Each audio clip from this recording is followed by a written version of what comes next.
حي على الفلاح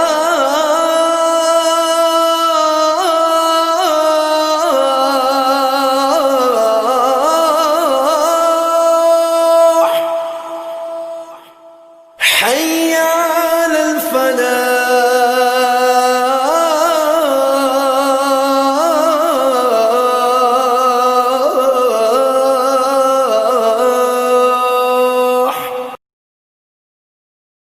أعوذ بالله من الشيطان الرجيم. وإذا قرئ القرآن فاستمعوا له وأنصتوا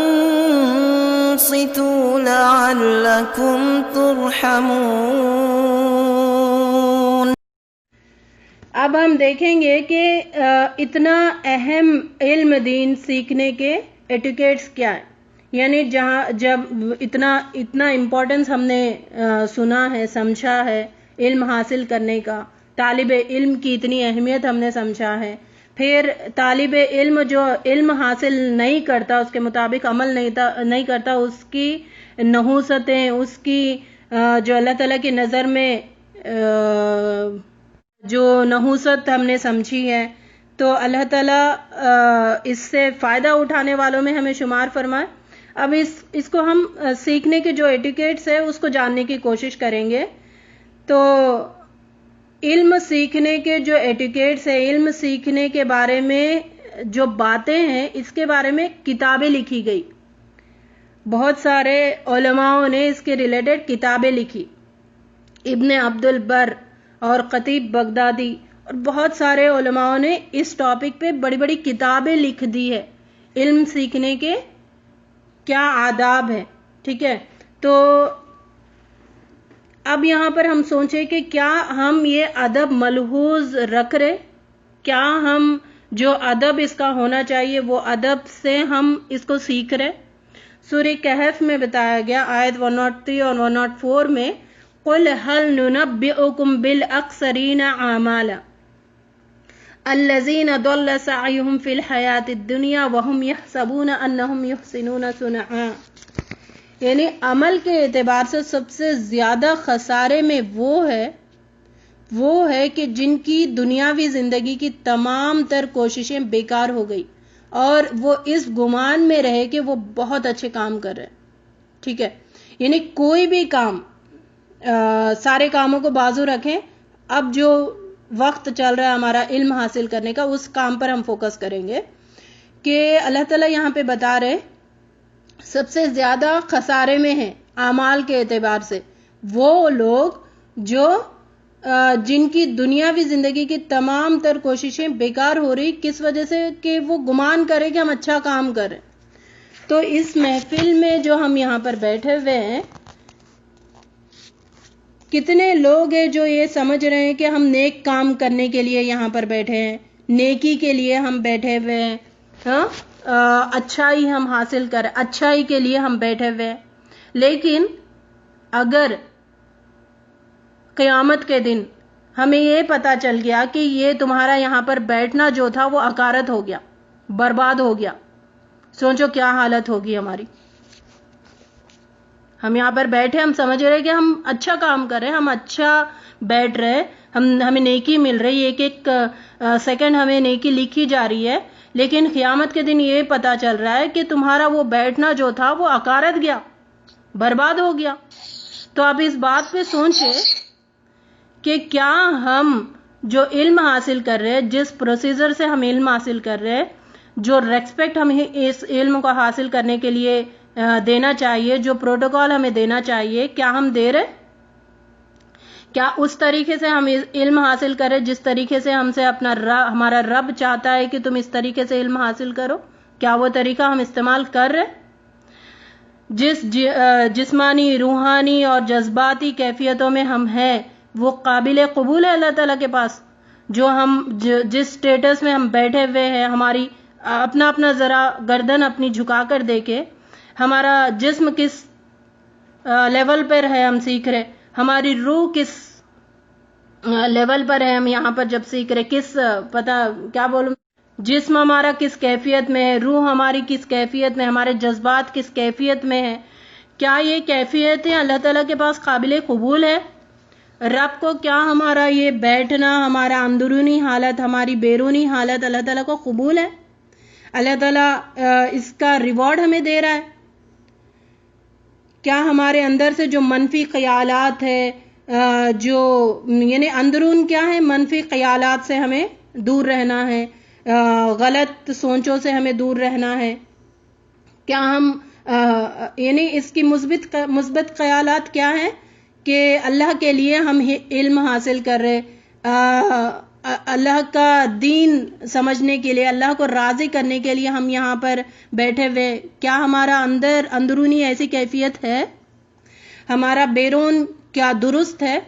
یعنی آپ کا جو ایکسٹرنل لک ہے، جس حالت میں آپ بیٹھے ہوئے، سب اپنا ایکسٹرنل لک دیکھے، کیا یہ جو ایکسٹرنل لک ہم بیٹھے ہوئے ہیں اللہ تعالیٰ کو قابل قبول ہے؟ اللہ تعالیٰ فرماتے ہیں اللہ جمیل ویحب الجمال، اللہ تعالیٰ خوبصورت ہے اور خوبصورتی کو پسند فرماتا ہے۔ تو اپنی اپنی حالتیں دیکھیں، کوئی ہمیں خوبصورت بول سکتا ہے جس حالت میں ہم بیٹھے ہوئے ہیں؟ آپ اچھے لگ رہے کوئی بول سکتا ہے ہمیں؟ ہاں، تو اللہ تعالیٰ تو خوبصورت ہے اور ہم خوبصورت نہیں ہیں، اجڑی ہوئی حالتوں میں ہم بیٹھے ہوئے ہیں، تو کیا اللہ تعالیٰ ہمیں ایکسپٹ کرے گا ہمارا یہ بیٹھنا؟ اجڑی ہوئی حالتیں اللہ تعالیٰ پسند کرتا ہے؟ نہیں۔ تو اپنی حالتوں پہ غور کرے۔ نبی صلی اللہ علیہ وسلم فرماتے ہیں الطہور شطر الایمان، پاکی آدھا ایمان ہے۔ کیا ہم یہ جو سمجھنے کے لیے یہاں پر بیٹھے ہوئے ہیں تو ہماری حالتیں پاک ہیں؟ اندرونی اور بیرونی حالت ہماری جو ہے، ایکسٹرنل اور انٹرنل لکس ہمارے کیا صاف ہے؟ کیا صاف ستھرائی میں ہے؟ اگر نہیں ہے تو پھر قابل قبول نہیں ہے۔ ایک حدیث بتاؤں جو کہ فیمس حدیث ہے، حدیث جبرائیل جسے کہتے ہیں۔ نبی صلی اللہ علیہ وسلم کے پاس جبرائیل علیہ السلام آئے، ایک بڑی لمبی حدیث ہے۔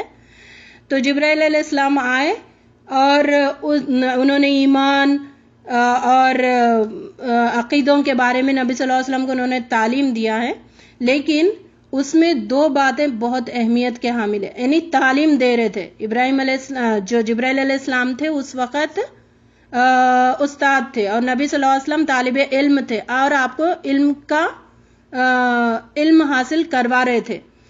تو اس میں دو چیزیں بہت اہمیت سے اور بار بار اس کو ریپیٹ کیا جاتا ہے کہ جبرائیل علیہ السلام کی شکل، جبرائیل علیہ السلام کا حلیہ، ایک ہے کہ آپ کے کپڑے جو تھے بہت صاف ستھرے تھے، اس میں میل کچیل کا ذرا بھی اثر نہیں دکھتا تھا، یعنی صاف شفاف کپڑے آپ بیٹھے ہوئے تھے۔ کس وجہ سے؟ علم دینے کے لیے۔ ہمارے کپڑوں میں دیکھیں، ہمارے کپڑوں پر ذرا نظر کریں، کیسے کپڑے پہنے ہوئے ہم بیٹھے ہوئے، کون سے کپڑوں میں ہم بیٹھ کر اتنا عظیم علم سیکھ رہے۔ کیا ہماری یہ بیٹھنا قابل قبول ہے یا حقارت ہونے والا ہے؟ اپنے آپ میں غور کرو، ٹھیک ہے؟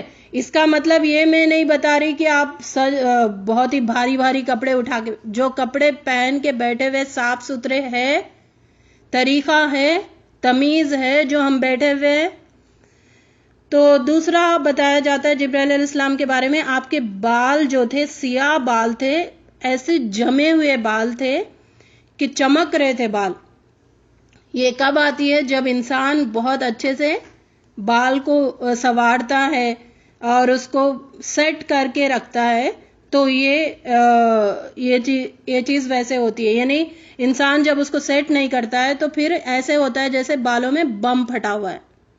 تو اپنے اپنے بالوں کا، جن کے بال کھلے ہیں، بہت سارے لوگ اب یہ آن لائن ہے تو کیسے بھی بیٹھو، کسی بھی حال میں بیٹھو، بالوں میں بم پھٹا ہوا ہے، اٹھتے آنکھوں میں میل ویسی جمی ہوئی ہے، ڈریس انتہائی گندے طریقے سے پہن کے ہم بیٹھے ہوئے ہیں، نہ دوپٹہ ہے سروں پہ، نہ وضو ہم نے کیا ہوا ہے۔ کیا یہ ایسی کیفیتیں اللہ تعالیٰ کو پتہ قابل قبول ہے؟ اللہ تعالیٰ دیں گے فہم، اس کا سمجھ دے دیں گے میرا بندہ بیٹھا ہوا بندی بیٹھی ہوئی ہے علم حاصل کر رہی ہے تو اس کو دے دو سمجھ, ملے گا سمجھ ایسے. دنیا کی حقیر سی محفلوں میں جب ہم جاتے ہیں تو سج سج کے مرے جاتے ہیں, سج سج کے مر جاتے ہیں, پھر بھی سجتے مرنے کے بعد بھی اتنا, یعنی تو دنیا کی جو بیکار کی محفلیں ہیں اس میں اتنی سج دھج ہم دکھاتے ہیں.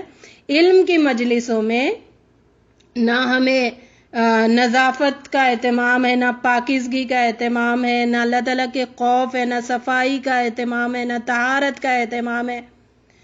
بس یہ ہے نا, چل سیکھ لو, مل رہا ہے تو سیکھ لو, بس وہ تھوڑا دعائیں کر لو تو قبول ہو جائیں گی, برکت کی محفلیں ہیں, بس بیٹھ جاؤ بال بکھرے ہوئے. ہاں تو کیا اللہ تعالیٰ ایسی اجڑی ہوئی حالتوں میں جو ہم بیٹھے ہوئے ہیں تو اس کا اجر دیں گے؟ قابل قبول ہے یا پھر برباد ہونے والی ہے؟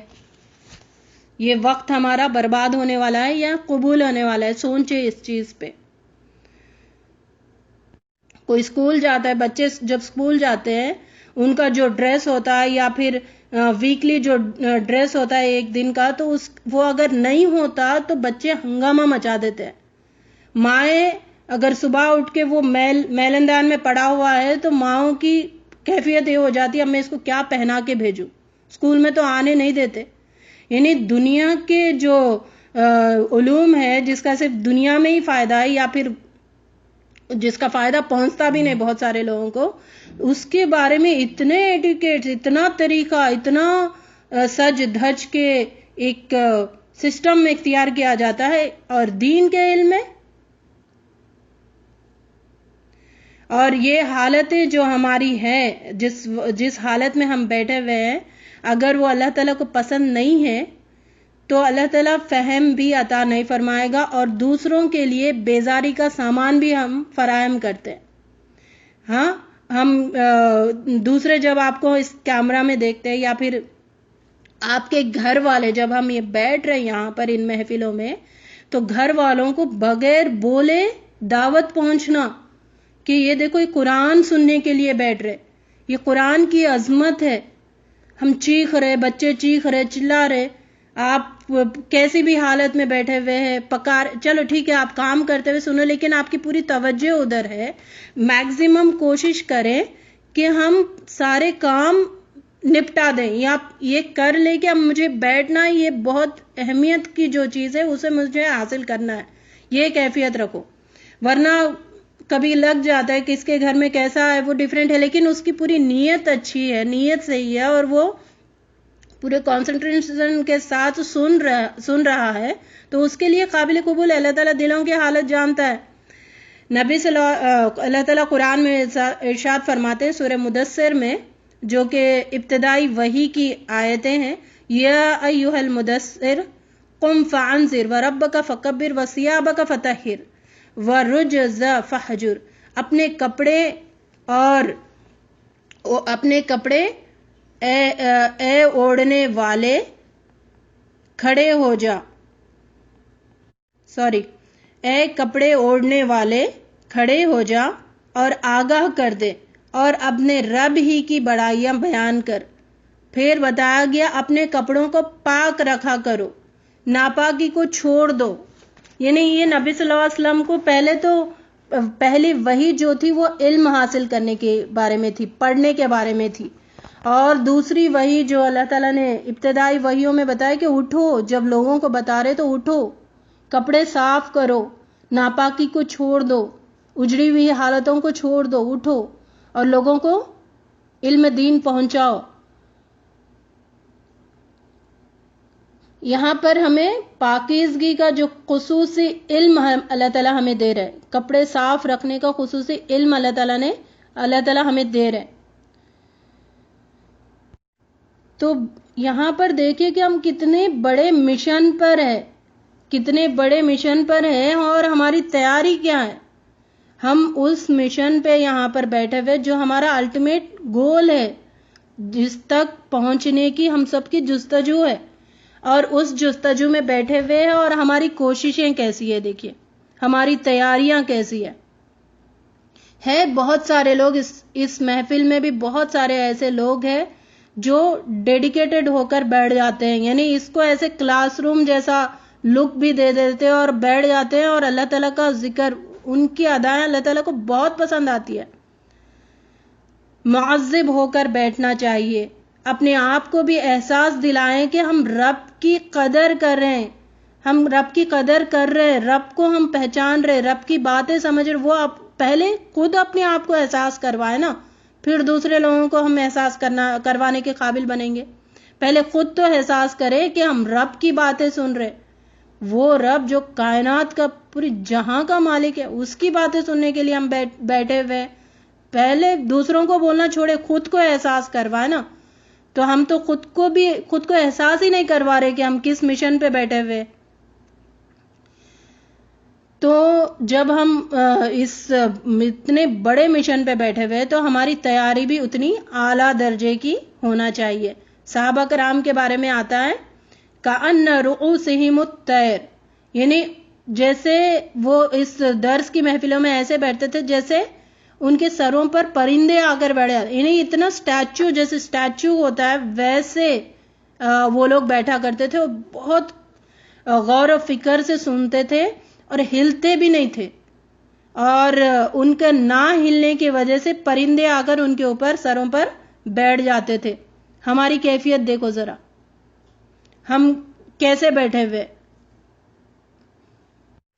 پہلے تو اتنی سہولتوں کا ٹائم ہے اور اتنی سہولتیں ہمیں ہیں، اور بیماریاں بھی اتنے ہیں، ہم نیچے نہیں بیٹھ سکتے، اوپر نہیں بیٹھ سکتے، کمر سیدھی نہیں رکھ سکتے، وہ نہیں کر سکتے۔ لیکن احتیاط کرے، اپنا ایک طریقہ لوگوں کو سمجھ آئے، گھر والوں کو بھی سمجھ آئے، پہلے خود کو یہ سمجھ آئے کہ میں بڑی چیز کر رہی ہوں۔ سورہ قاف میں آتا ہے 37 میں ان فی ذلک لذکر لمن کان لہ قلب او القى السمع وهو شہید، اس میں ہر صاحب دل کے لیے عبرت ہے، اور اس کے لیے جو دل متوجہ ہو کر کان لگائے اور وہ حاضر ہو، یعنی ہر وہ دل جو کان لگاتا ہے، جو متوجہ ہوتا ہے اور رب کی باتیں سنتا ہے، شور و غل نہیں کرتا، ساری چیزوں کو بازو رکھتا ہے اور پورے دل کے ساتھ اس کو سنتا ہے، پورے ریٹین کے ساتھ، اور اپنا توجہ کا مرکز اللہ کا ذکر سننا، اللہ تعالیٰ کی باتوں کو سننے میں لگا دیتا ہے۔ تو ایسے لوگوں کو اللہ تعالیٰ فہم عطا فرماتے، ایسے لوگوں کو سمجھ عطا فرماتے۔ تو بعض ایٹیکیٹس کیا ہے، پہلے ہماری نیت کی درستگی ہونی چاہیے۔ ہم یہاں پر بیٹھ رہے کسی کو دکھانے کے لیے نہیں، اور کسی کی واہوائی یا کچھ بھی نہیں ہو، بس اللہ کے لیے ہم بیٹھ رہے۔ اخلاص پیدا کرے، اپنے اندر نیتوں کو درست کرے۔ دوسری چیز ہے دل اور دماغ کی حاضری یہاں پر ہونا چاہیے، توجہ ہونا چاہیے۔ باقی سارے دنیا کے کام بعد میں، 1.5 گھنٹے کے بعد ہم کریں گے، کوئی ڈوب کے نہیں جا رہا ہے۔ بازو ہٹاؤ، بازو رکھ دو ان سے تمام چیزوں کو،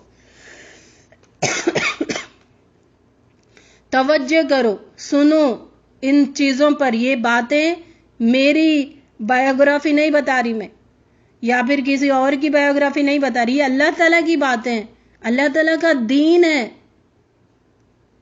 اس کی طرف توجہ کرو۔ دل، کان، آنکھ، زبان، باڈی، جسم، ہر چیز لگا دو ادھر۔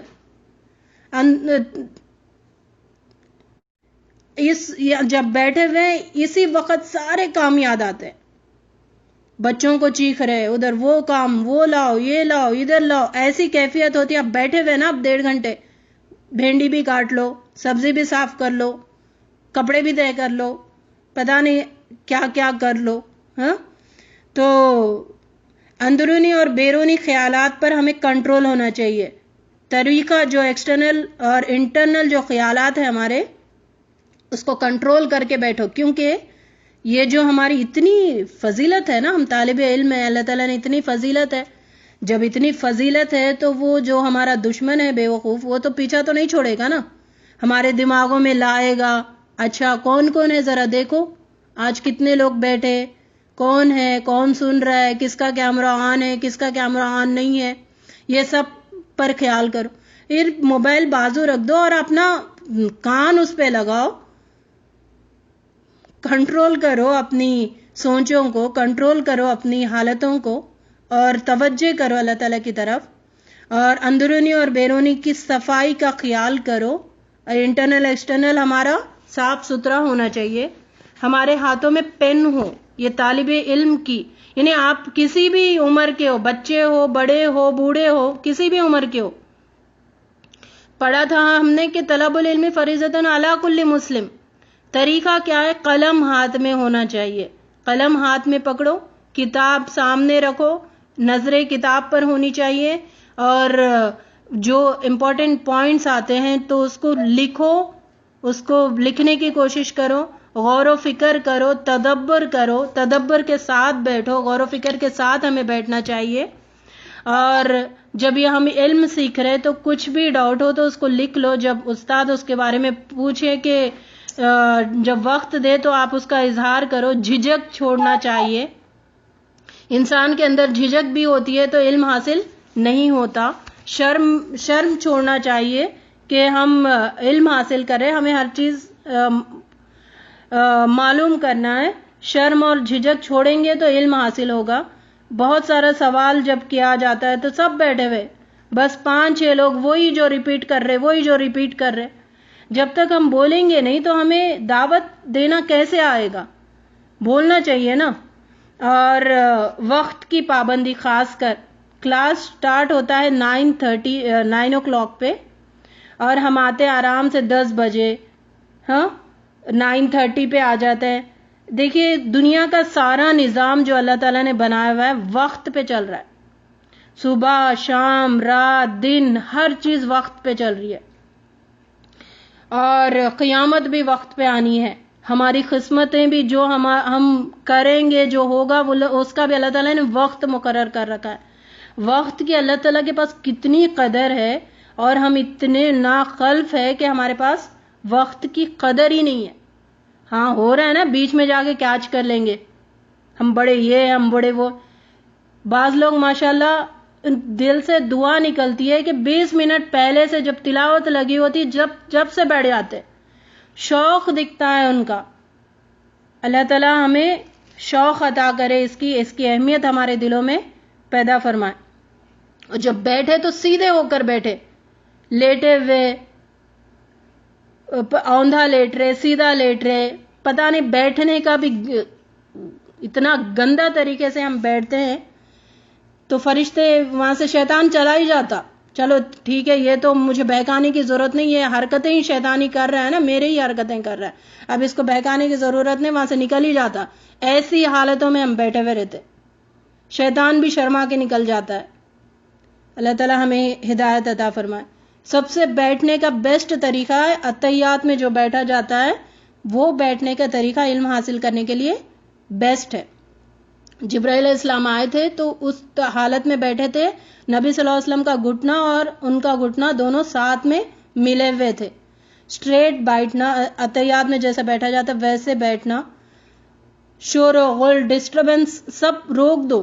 1.5 گھنٹہ یعنی سب کو بتاؤ کہ کچھ اہمیت والی چیز چل رہی ہے، اللہ کا ذکر چل رہا ہے. اور اس کے ایڈوکیٹس نے کہ محاسبہ کرے ساتھ میں اپنا، کہ یہ آیت جو پڑھی جا رہی ہے اس پہ کیا میں عمل کر رہی ہوں، مجھے یہ آیت سمجھ آ رہی ہے، اس کے مطابق میری زندگی چینج ہو رہی کہ نہیں ہو رہی ہے. نہیں ہو رہی تو چینج کریں.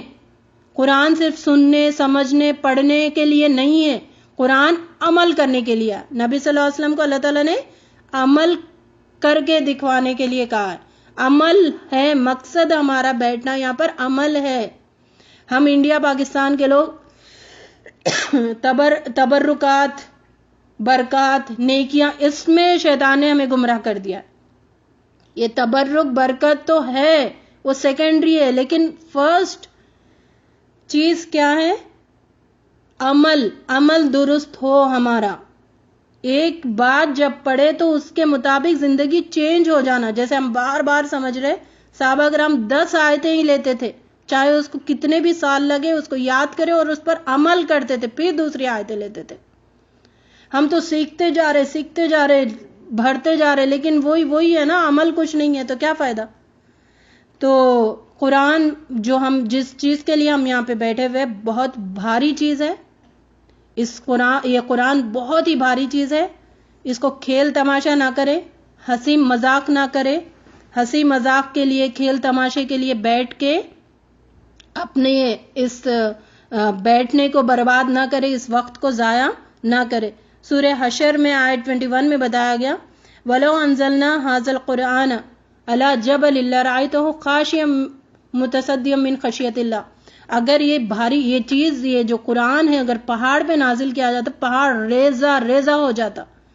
یعنی پہاڑ کی کیفیت، ہم پہاڑ کو دیکھیں، اپنے آپ کو دیکھیں، پہاڑ ریزہ ہو جاتا اور ہمارے اس پہ جوں بھی نہیں رہیں گی. ہم تو ریزہ تو چھوڑو، کھیل مذاق میں بیٹھے ہوئے. تو یہ بڑی چیز ہے، اس کو سمجھے، بڑی چیز ہے. یہ اللہ تعالیٰ کا کلام ہے. اور ایک ادب ہے استاد کا ادب. استاد کو نام لے کر بلانا، چاہے وہ آپ کا چھوٹا ہو یا بڑا، یہ ہر دور میں بے ادبی اس کی شمار کی گئی ہے. علماء نے جو استاد ہوتا ہے، جس سے ہم علم حاصل کرتے ہیں، اس کو نام لے کر بلانا یہ بے ادبی شمار کیے ہیں. اور بتایا جاتا کہ اس چیز سے بھی علم کا جو فہم حاصل ہونا ہے وہ تھوڑا رک جاتا ہے. ایسا علماء کا تجربہ ہے، انہوں نے یہ کہا ہے. تو اسی لیے کہا جاتا ہے کہ جب استاد کو بلا رہے، کوئی ایسا نام لے جس سے احترام ملحوظ ہو، جس سے ادب ملحوظ ہو. یہ چیز کا بھی اہتمام کرنا بہت ضروری ہے. تو ہم ایسے طالب علم بنے کہ تو ایسے طالب علم بننے کی ہمیں ضرورت ہے کہ جس سے ہمیں اللہ کی مرضی جاننے کی جستجو ہو، ہمارے پیدا کرنے کا مقصد معلوم ہونے کی جستجو ہو، رب کو راضی کرنے کی جستجو ہو. ایسے طالب علم ہم بن کر بیٹھے، اللہ کی معرفت حاصل کرنے کی جستجو ہو، ایسے طالب علم بن کر ہم بیٹھے. قبر کو روشن کرنے کے لیے کون سے اعمال درست ہے، کون سے اعمال چاہیے، ان کو حاصل کرنے کی جستجو ہو. ہمارا اٹھنا بیٹھنا، کھانا پینا، شادی بیاہ، ہمارے تمام معاملات اللہ کی مرضی کے مطابق کیسے ہو، اس کی جستجو میں ہم یہاں پر بیٹھے. حقوق العباد ہمیں پتہ کرنے کی جستجو ہو جو ہم یہاں پر بیٹھے ہوئے. زبان اور جسم کے دیگر اعضاء جو ہے، اس کی ہلاکتوں سے کیسے بچیں، اس کی جستجو میں ہم بیٹھے. کیسے اپنے دشمن، جو 4 دشمن کا ذکر کیا جاتا ہے، دنیا، شیطان، نفس، انا، ان سے کیسے بچے، اس کی جستجو میں ہم یہاں پر بیٹھے. ہمارے سوچے کیسے پاکیزہ ہو، ہماری بول کیسے میٹھے ہو، دل و دماغ میں ہر وقت آخرت کی فکر کیسے غالب رہے، اس جستجو میں ہم بیٹھے. ہمارے ہر کام سے اللہ کو کیسے خوش کرے، اس جستجو میں ہم بیٹھے. ہر کام سنت کے ڈھانچے میں کیسے ڈھلتا ہے، اس کی فکر میں، اس کی جستجو میں ہم بیٹھے. جب یہ جستجو ہوگی تو اللہ تعالیٰ بھی ہمیں فہم عطا فرمائے گا اور علم عمل کرنا ہمارے لیے آسان ہوگا. یہ ساری جو جستجو ہیں، اس کے علاوہ بھی فکریں ہیں، یہ مثبت خیالات ہیں، پازیٹیو تھنکنگ ہے. یہ پازیٹیو تھنکنگ کے ساتھ ہمیں بیٹھنا ہے. منفی خیالات جو نیگیٹو تھاٹس ہیں، ان سب کو الوداع کرنا ہے. الوداع کر کے ہمیں یہاں پر بیٹھنا ہے. علماء کہتے ہیں کہ 3 چیزوں کا ادب کم از کم اگر نہ ہو تو وہ علم کا جو نورانیت ہے، علم کا جو نور ہے، علم کی جو لائٹ ہے، وہ انسان کو محسوس نہیں ہوگی. علم حاصل ہوگا، کوئی بات نہیں، علم تو حاصل ہوگا، کیا فائدہ؟ شیطان کو بھی علم تھا، کیا ہوا؟ ذلیل و خوار ہو گیا نا. قیامت کے بعد بھی ذلیل، تعوذ پڑھتے رہتے اس پہ. علم حاصل کرنے سے فائدہ کچھ نہیں ہے، لیکن علم کی نورانیت حاصل ہونا ہے. جتنا علم حاصل ہو رہا ہے، اس کی نورانیت حاصل کرو، اس کا جو نور ہے وہ ہمیں اندر سے محسوس ہو. اور 3 چیزیں کیا ہے؟ ایک تو منیمم چیزیں، منیمم استاد کا احترام ہو، دوسرا کتابوں کا احترام ہو، جن کتابوں سے ہم علم حاصل کریں ان کا احترام ہو، ہماری باطنی اور ظاہری پاکیزگی کا ادب ہو. یہ ساری چیزیں جب ہمارے اندر ہوتی ہے تو ہم منیمم علم فہم حاصل کرنے والوں میں شمار ہو سکتے ہیں. ورنہ اگر نہ ہو تو پھر یہ چیزیں اس کا مزہ نہیں آئے گا، اس کی نورانیت ہمارے دلوں میں نہیں آئے گی. جب یہ ساری چیزیں ہم نے پڑھی ہے، یہ خیر کی باتیں ہیں، ہماری بھلائی کی باتیں ہیں، اس کو ایز اے خیر لے. اس کے جب یہ باتیں ہیں تو اچھا مجھے بولا گیا، میرے بارے میں ذکر ہوا، اور باغی نہ بنے، بغاوت کرنے نہ لگ جائے، میں تو ایسے ہی رہوں گی، میں تو پھر جاؤں گی نہیں، سیکھوں گی ہی نہیں. نقصان کس کا ہوگا؟ کسی کا نہیں ہوگا، صرف آپ ہی کا ہوگا جو بغاوت کرتا ہے، جو سیکھنے سے کتراتا ہے، جو ایٹیکیٹس اپناتا نہیں ہے. تو کیا فائدہ جب اس کا دنیا اور آخرت میں بربادی کا. جب تک ہم اس کو سمجھیں گے نہیں، جب تک ہم اس کو محسوس نہیں کریں گے اس کی اہمیت، تو ہم اس سے فائدہ نہیں اٹھا سکتے. اللہ تعالیٰ سے دعا ہے کہ اللہم انی اعوذ بک من اربع ومن علم لا ينفع ومن قلب لا یخشع ومن نفس لا تشبع ومن دعاء لا يسمع. اللہ تعالیٰ سے ہم 4 چیزوں کی پناہ مانگتے ہیں کہ ایسے علم سے جو نفع بخش نہ ہو، اللہ تعالیٰ اس سے ہمیں دور کر دے. ایسا دل جو تجھ سے خوف زدہ نہ ہو، ایسا دل ہمیں، ایسے دلوں سے ہمیں بچا. ایسا نفس جو سیر نہ ہو، اس سے بھی ہمیں بچا، ایسے نفس سے. اور ایسی دعا سے جو سنی نہ جائے، یعنی قبول نہ ہو. اللہم انی اعوذ بک من الشقاق والنفاق وسوء الاخلاق. اللہم انی اسألک علما نافعا ورزقا طیبا وعملا متقبلا. اللہم انی اسألک من فضلک ورحمتک فإنہ لا یملکها الا انت. اے اللہ، ہم آپ سے آپ کے فضل مانگتے ہیں اور آپ کی رحمت کی دعائیں کرتے ہیں، اور فضل و رحمت کے مالک صرف آپ ہی ہیں، دوسرے کوئی نہیں ہے. اللہ تعالیٰ ہمیں فضل اور رحمت عطا فرمائیے.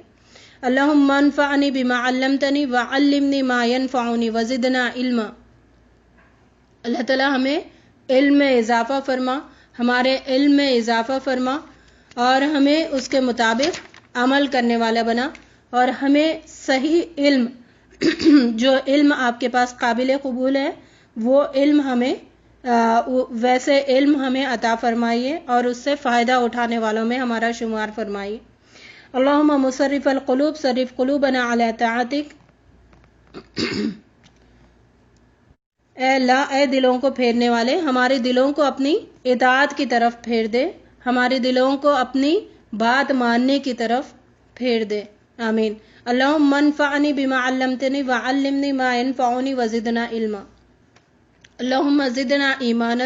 اللہ تعالیٰ ہمیں ہمارے ایمان میں زیادتی عطا فرمائے، و یقیناً و فقہن، اور ہمیں یقین میں بھی اضافہ فرمائیے اور فہم میں بھی اضافہ فرمائیے. آمین یا رب العالمین. وآخر الدعوانا ان الحمد للہ رب العالمین وما توفیق الا باللہ. سبحانک اللہم وبحمدک نشہد ان لا الہ الا انت نستغفرک ونتوب الیک. السلام علیکم ورحمۃ اللہ وبرکاتہ.